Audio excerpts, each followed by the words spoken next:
Warning: the video you're about to watch contains mathematics at the level of pre-calculus.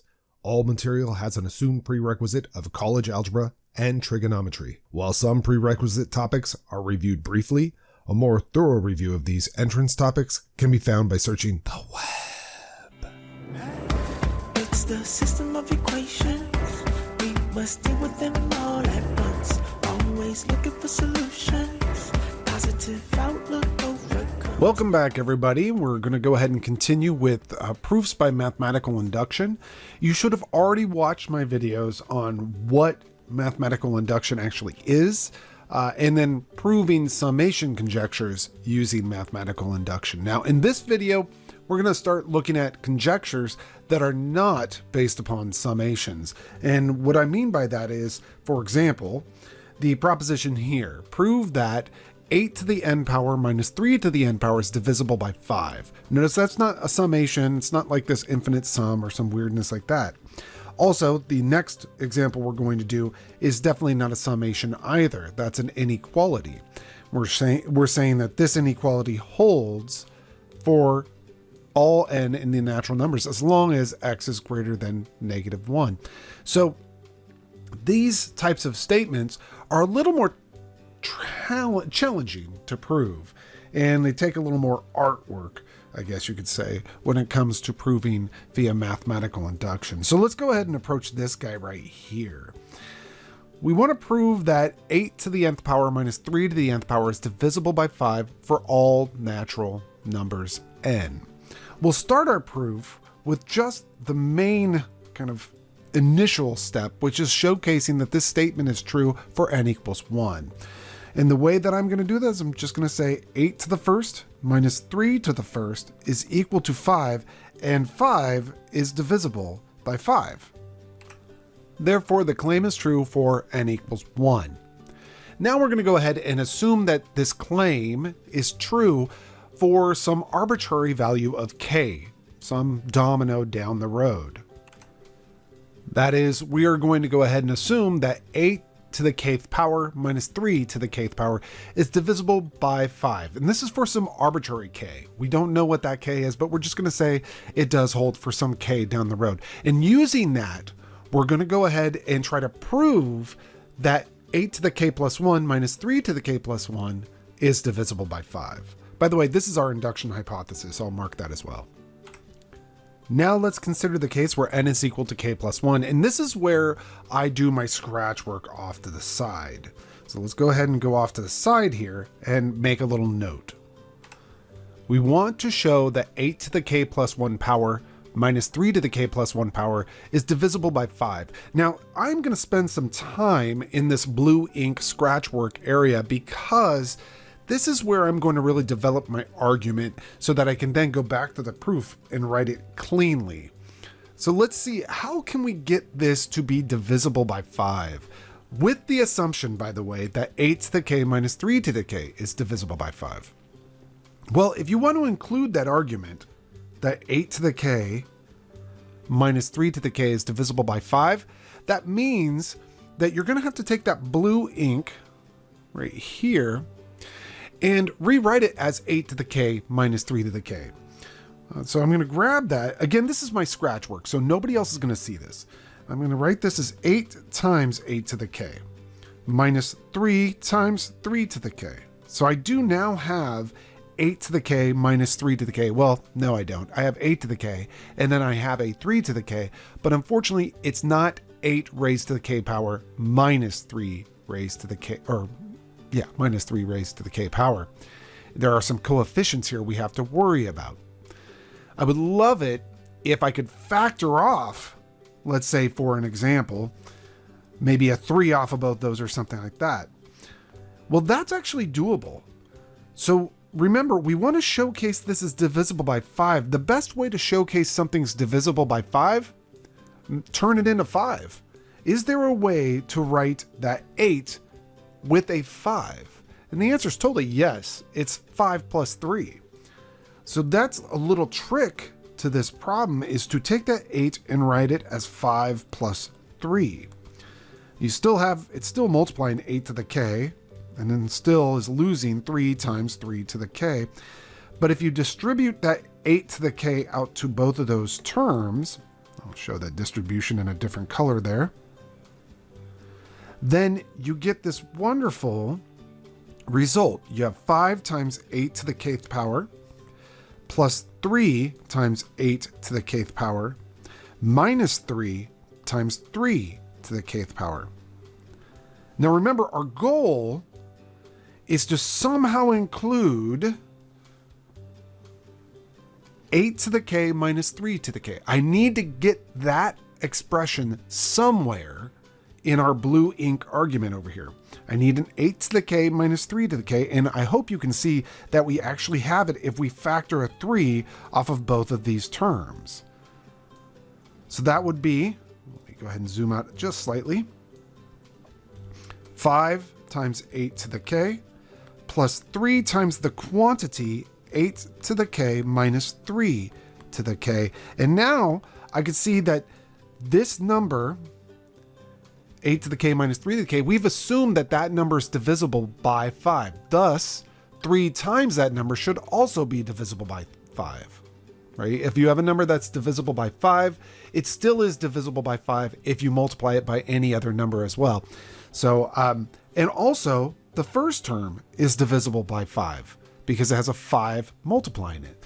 So both of these terms are actually divisible by 5. So I now know how my proof is going to go. This is what scratch work is. This is why scratch work is so important in mathematics. And this is why most mathematicians are going to spend quite some time working on scratch work versus proving. Once we have the scratch work kind of solid, then we go over to the proof and make it clean. So now I'm going to kind of steal a lot of my work from that blue ink. So I go back to the proof here and I say, well, let's see, we're going to consider the case where n is equal to k plus 1. Well, let's see, 8 to the k plus first power minus 3 to the k plus first power. And you're going to develop an argument that nobody can fight against. So you're going to say that's the same thing as 8 times 8 to the k. I'm just stealing the blue ink that we just wrote out. And sometimes you're going to be working on that blue ink for a while until you find the trick or the pattern. But once you do, then it's just a clean copy process to really argue elegantly for your reader. Your reader has to kind of believe that you made this up out of thin air. So they'll look at this and go, wow, how the heck did they do that? When in reality, you spent quite some time trying to figure out how to make that happen. But if you're wondering what I'm doing now, I'm just copying all that blue ink. I just happen to have it in my head. So that's why I'm writing it and talking right now.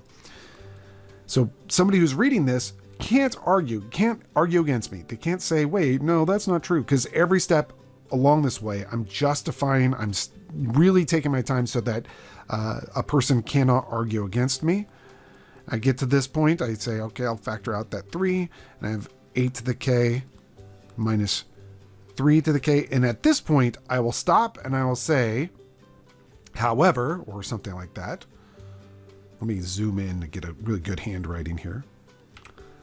So however, 5 times 8 to the k definitely is divisible by 5, and 3 times 8 to the k minus 3 to the k is divisible by 5 via our induction hypothesis. That was our assumption that 8 to the k minus 3 to the k right here is divisible by 5. So we are allowed to use that in our argument. Thus, the summation, their sum, is divisible by 5. But their summation is actually the same thing. If you look, their sum is actually the same thing as 8 to the k plus 1 minus 3 to the k plus 1.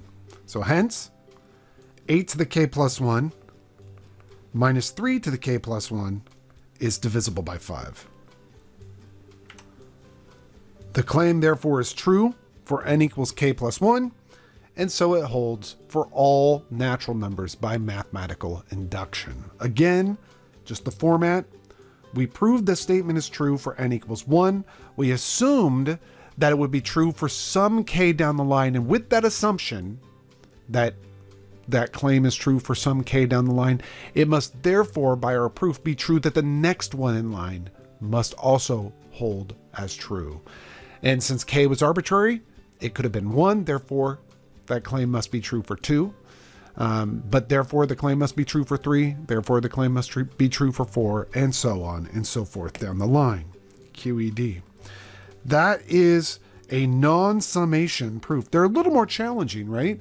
Because there's a lot more artwork to it. A lot more thinking behind the scenes. It's not as algorithmic. And they're all different. So it's not as if they're all the same problem over, like, how do I do this problem? Just show me how to do this style of problem. There is no way I could do that. This is where you start opening the door to calculus and becoming a little bit more independent as a mathematical thinker. Well, let's go ahead and try this guy right here. Prove that if x is greater than -1, then the quantity 1 plus x to the nth power must be greater than or equal to 1 plus nx for n in the natural numbers. This inequality style proofs are, again, fairly tricky. You have to start establishing inequalities fairly early on, and then you'll build extra inequalities in there in general. And I'll show you how that works here. So proof. Well, for n equals 1, consider, or do I want to say consider? I'll actually say let x be greater than -1. Now we're going to go ahead and let n equal 1. I'll say 1 plus x is, well, let's compare that to 1 plus 1 times x. It's 1 plus x to the first, and we're comparing that to 1 plus 1 times x. Well, these are the same statements, right? 1 plus x is the same thing as 1 plus x. All I did here was just substitute in 1 for n here. I just want to first start to say, hey, when n is equal to 1, that inequality, greater than or equal to, is true. So I'm going to go ahead, actually, rather than writing equals, I'm going to even say it's greater than or equal to. It is true. So that is true. Therefore, the claim is true for n equals 1. And that's all we've shown so far. That's all we've proved, that it's true if you allow n to equal 1. But what if we allow n to equal something greater than 1? Well, the way we're going to do this is just like any induction proof. We're going to assume the statement is true for n equals k. That is, we're going to assume that 1 plus x in quantity raised to the kth power is greater than or equal to 1 plus kx. Remember, k is a natural number here. And then we're going to go ahead and use that induction hypothesis, thing we get to assume, we're going to use that to prove that it works for n equals k plus 1. And before we jump into that, I go to my scratch work, which I don't have, so I'll have to make some up, right? So in blue here, I want to show that the quantity 1 plus x to the k plus first power, remember I'm replacing these n's with k plus 1 now, I want to show that that is greater than or equal to 1 plus the quantity k plus 1 times x. These tend to be a little trickier than most, so I'm going to again work in the scratch work a while. I know that I want to eventually get something from this black ink, our induction hypothesis here. I want something like this to appear. I'll pick a side, and generally I pick the side that involves grouping symbols just out of habit. So I want to somehow manipulate my blue ink to have a 1 plus x to the k power. Let me go to that blue ink, wherever it is. There it is. I can manipulate that to have a 1 plus x to the kth power by just factoring. So let's go ahead and grab this, and I'm just going to write this as 1 plus x to the kth power times 1 plus x. And we happen to know that 1 plus x to the kth power, by our assumption, is greater than 1 plus kx. That's this right here. Just that right there. Wherever I see a 1 plus x to the kth power, that's going to be greater than or equal to 1 plus kx. So what I'm going to do now is maybe I also should do it this way, because I think that this is going to be confusing to anybody who reads my notes. So I'm going to start here. I just picked that left-hand side and I'm going to start manipulating it, right? And I happen to know that 1 plus x to the kth power is greater than or equal to, by our assumption, 1 plus kx. Now this usually loses people. They look at this and go, what just happened? Wait, hold on a second. So let's go ahead and talk about this. If I told you that, for example, 7 is greater than 5, you would hopefully believe me, right? Now, because of that, you could say, well, 7x, if you hand me a 7x, because 7 is greater than 5, I know 7x will be greater than 5x. So you're basically just comparing, you're using that comparison there to start with something, 7x, and say, well, because I know 7 is greater than 5, I know 7x is greater than 5x. That's all. That's all I did. So if I use that same argument here, again, I took this left-hand side, this left-hand side here, 1 plus x to the k plus first, and I broke it into two parts. 1 plus x to the k times 1 plus x. No magic there. Okay, there was nothing really that I did there that was magical. However, then I used this fact, that 1 plus x to the k, just like 7 is greater than 5, 1 plus x to the k is greater than or equal to 1 plus kx. So I just basically said this picture that I'll highlight is greater than or equal to this picture. The other two pieces remain the same. So let me highlight the other two pieces. This piece and this piece remain the same. The only thing that created that inequality was the fact that I know from our induction hypothesis that that is less than or equal to the right-hand side there. I hope that makes sense. And so we continue forward. Let's see how I'm going to get this. Now remember where I want to end up. So I'm just doing all my scratch work here.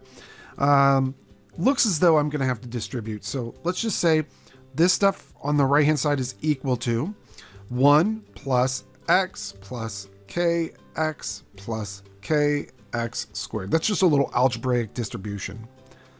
Remember where I want to arrive, this piece right here.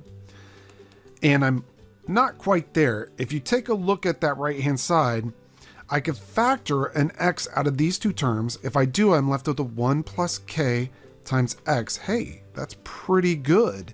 Except I still have this kx squared. Oh, boo, right? Well, let me at least reorder this. This k plus 1 x plus kx squared. I sometimes just reorder in a single step because I'm thinking. But now, watch what happens. Remember, I need this picture to be, which is this picture, to be greater than that picture. And I'm very close to that picture. In fact, the only thing that's different between what I currently have here and what I have up here, the only difference between those two is this, let me get my highlighter out, this term. That's the only difference between those two. But think about this for a moment. That term has a k, which is a natural number, and an x squared, which is a number being squared, so it's at least 0.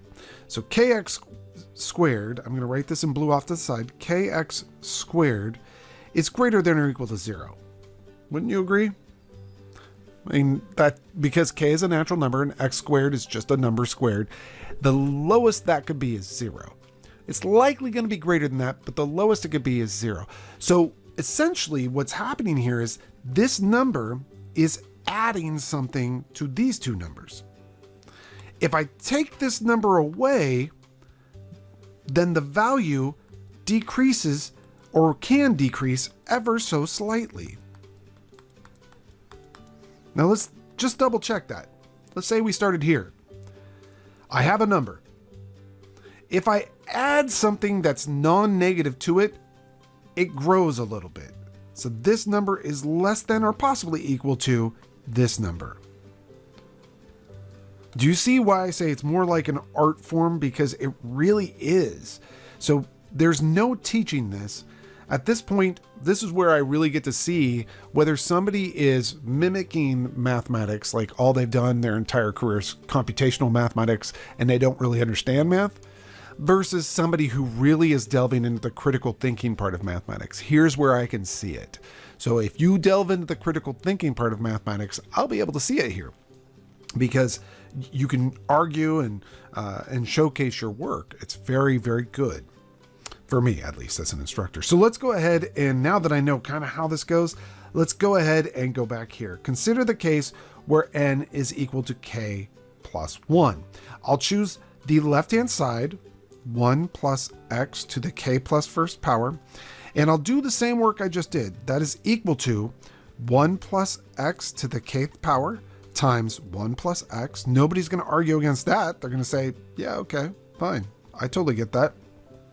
And then I'm going to say, but by the induction hypothesis, that's greater than or equal to, let's see, the quantity 1 plus kx times 1 plus x. That's, again, by the induction hypothesis. And that is equal to 1 plus kx plus x plus kx squared. Nobody's going to argue that. And that is equal to 1 plus the quantity k plus 1 and quantity x plus kx squared. Nobody's going to argue that. And that is greater than or equal to 1 plus the quantity k plus 1 and quantity x. And then if somebody wants to argue that, I will then off to the side say, maybe I'll even say it down below, because kx squared is greater than or equal to 0. We have arrived at what we wanted to show, that 1 plus x to the k plus 1 is greater than or equal to 1 plus the quantity k plus 1x. So I'm going to restate that. Hence, I'm just going to copy some of my statement up there. 1 plus x to the k plus first power is greater than or equal to 1 plus k plus 1 x. And so the claim is true for n equals k plus 1. Thus, the claim holds for all n in the natural numbers by mathematical induction. I'll zoom out a little bit so you can see the full proof. By the way, I should mention, we didn't really use the fact that x is greater than -1, but it is a necessity. If you imagine x is -11, for example, then initially 1 minus 11 to a power, that's supposed to be an 11, not a pi, to a power. The question is that greater than 1 minus, I'm sorry. Yeah, that's minus 11. Is that the same as 1 minus n times 11? Or is that greater than or equal to that? And you might say yes, until I say, but what about for n equals 3? If n were equal to 3, then you would have, again, if n were equal to 3, you'd have a -1000 here. And the question is that greater than or equal to, let's see, I said 3, right? So 1 minus 33 and -32. And the answer to that is no. -1000 is actually less than -32. So this inequality does not hold for numbers less than or equal to -1. So that's just kind of a little aside, but we didn't need it in the proof, but still, it's just an important aside that needed to be mentioned here. So yeah, I think that all of these styles of problems are going to be somewhat challenging for most students. You can leave comments down below, and if I have time, I can go ahead and take a look at them. But it really is an art form. I highly recommend that you spend some time trying as many of these as possible, because they're really good for your critical thinking skills. Now, I know that this video is dedicated to proving non-summation conjectures using mathematical induction, But I can't walk away from mathematical induction without doing a Fibonacci problem, because Fibonacci numbers are so beautiful. In fact, I gave a 2-hour talk on Fibonacci numbers, chaos, and the golden ratio. It's somewhere on my channel, who knows where, but it's somewhere on my channel. You're more than welcome to watch it. But if you don't know, Fibonacci numbers are just a gorgeous sequence of numbers. F sub 1, the first Fibonacci number, is defined to be 1. The second Fibonacci number is also defined to be 1. The third Fibonacci number is the sum of the last two. And the fourth Fibonacci number is the sum of the previous two. And the fifth Fibonacci number is the sum of the previous two. And the sixth, right? You get the whole idea. Okay. So in general, the nth Fibonacci number is the sum of the n minus first and n minus second Fibonacci numbers. That's in general. And we want to prove that the sum of the first n Fibonacci numbers is actually the same thing as the n plus second Fibonacci number minus 1. That's a really cool theorem there. So let's go ahead and prove that. Proof. Okay, for n equals 1, f sub 1 plus itself, because you're only going the first, right? You're going to go for n equals 1. So you're only doing the first Fibonacci number here. F sub 1 is 1. It's defined to be 1. And the question is that equal to f sub 1 plus 2 minus 1? Well, f sub 1 plus 2 is f sub 3. But f sub 3, the third Fibonacci number, is 2. So that's 2 minus 1. And yes, that totally checks out. The first Fibonacci is 1, which is equal to 2 minus 1, which is equal to the third Fibonacci number minus 1, which is f sub 1 plus 2 minus 1. This is true. So the claim is true at least for n equals 1. Now let's suppose the claim is true for n equals k. That is, so notice that I always do that, right? I always kind of explain to the reader what that means. The sum of the first k Fibonacci numbers is equal to the k plus second Fibonacci number minus 1. Okay. Now consider the case where n is equal to k plus 1. Off to the right, I'm just going to do a little bit of mathemagic, right? So let's see, what do we want to show? We want to show that the sum of the first k plus 1 Fibonacci numbers, I'll leave a little space there, will equal the k plus third Fibonacci number minus 1. And remember, before we get to the k plus first, we get to the kth. And the reason why we write that is because all of this is our induction hypothesis. We've assumed that that summation will be f sub k plus 2 minus 1. So let's see what happens here. These summation ones are a lot easier because they're more algorithmic, right? But I still love this problem, so I'm just doing it here. So here we go. F sub 1 plus f sub 2 plus ... plus f sub k plus f sub k plus 1. Well, we know by the induction hypothesis, this first group right there is equal to f sub k plus 2 minus 1. We still have this f sub k plus 1 hanging out, so we're going to have to write that. So plus f sub k plus 1. And that is, again, by the induction hypothesis, which I did not label, so I'll just label that right here. Okay. Now remember where we want to go. We want this to be f sub k plus 3 minus 1. I have the minus 1, right? The minus 1 is already locked in. I just need f sub k plus 3. How the heck am I going to get f sub k plus 3?